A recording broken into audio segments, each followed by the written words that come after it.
Reporting transit mass and destination. The relay is hot, acquiring approach vector. All stations secure for transit.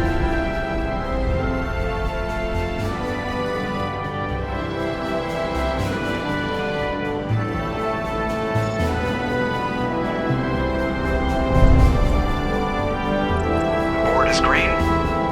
Approach run has begun.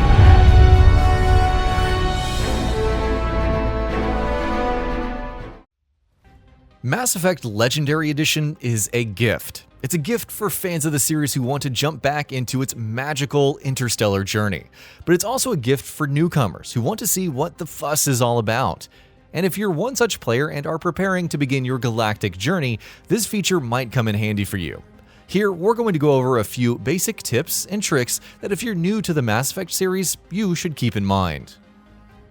A quick note before we move forward. Please consider subscribing and enable all notifications by clicking the bell icon to get new video updates. And while you're at it, please click like if you enjoyed this video. It really helps us out. With that out of the way, let's begin. PARAGON and RENEGADE. Also, I must advise you that firearms are not permitted on Novaria. Sergeant Sterling, secure their weapons.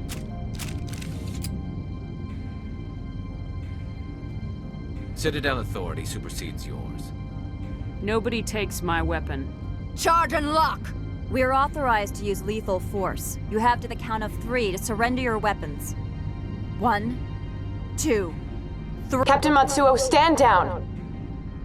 The Mass Effect trilogy launched before binary choices became a no-fly zone for video games.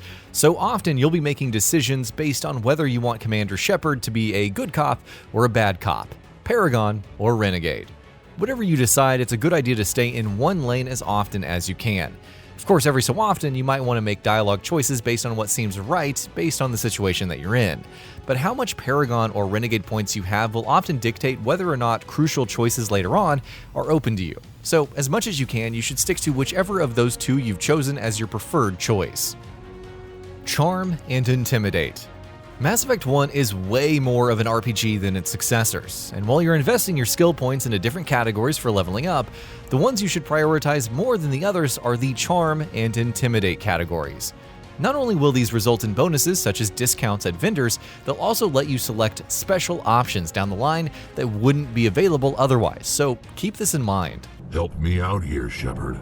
The lines between friend and foe are getting a little blurry from where I stand. I shouldn't have to explain that to you, Rex.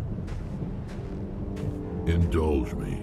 I've been loyal to you so far. Hell, you did more for me than my family ever did. But if I'm going to keep following you, I need to know we're doing it for the right reasons. Speak with your crew regularly. This is something that you should keep in mind throughout the entire trilogy. After every major mission, after every important narrative development, make sure that you spend some time on the Normandy to speak to all of your crewmates and squad mates. In addition to giving you additional dialogue options that result in more backstory, world building, and character development, some of these might even open up side missions.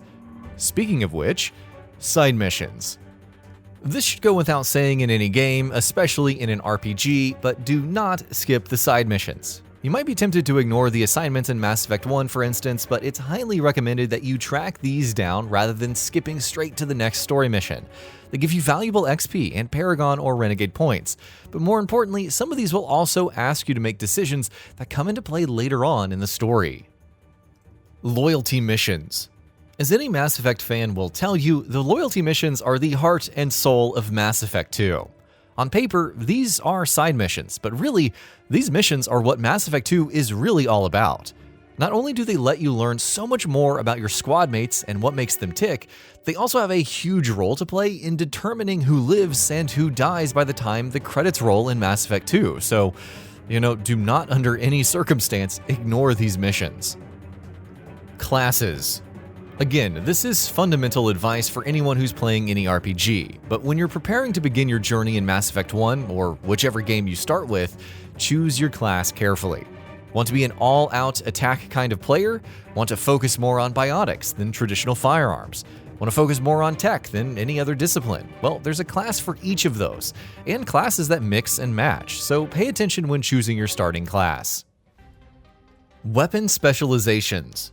While the original Mass Effect 1 had class-based restrictions on weapon type usage, Mass Effect Legendary Edition lets you use whatever weapon type you want regardless of which class you pick.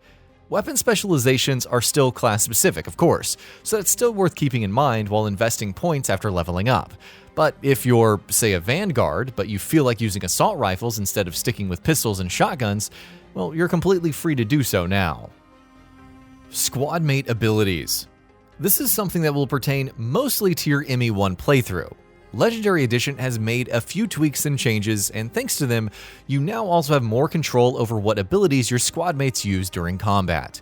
While this might not be something that you'll be too concerned about on easier difficulties, if you're playing on harder difficulties, or even on normal in some of the boss fights or more challenging combat encounters, you'll want to make full use of your squad mates' abilities as well.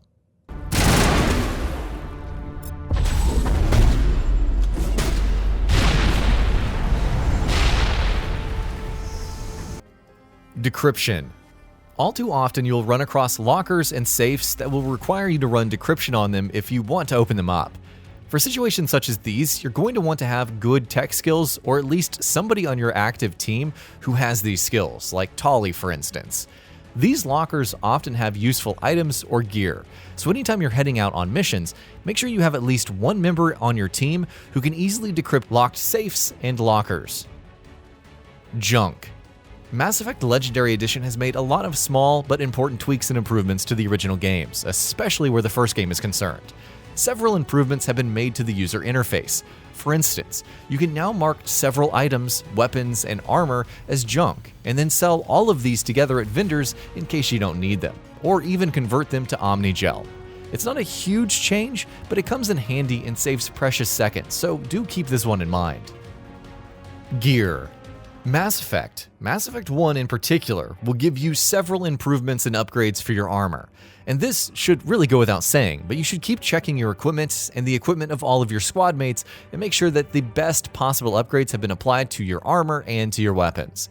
These can come in handy in some of the tougher fights throughout the game, so make sure that you keep checking back to ensure that you have the best possible upgrades equipped for your armor. And that brings us to the end of the video. A quick request before we conclude. We upload new videos every single day, and if you like what we're doing, please consider subscribing. It really helps us out. Also, don't forget to enable all notifications by clicking the bell icon so that you can receive daily video updates. Thanks for watching.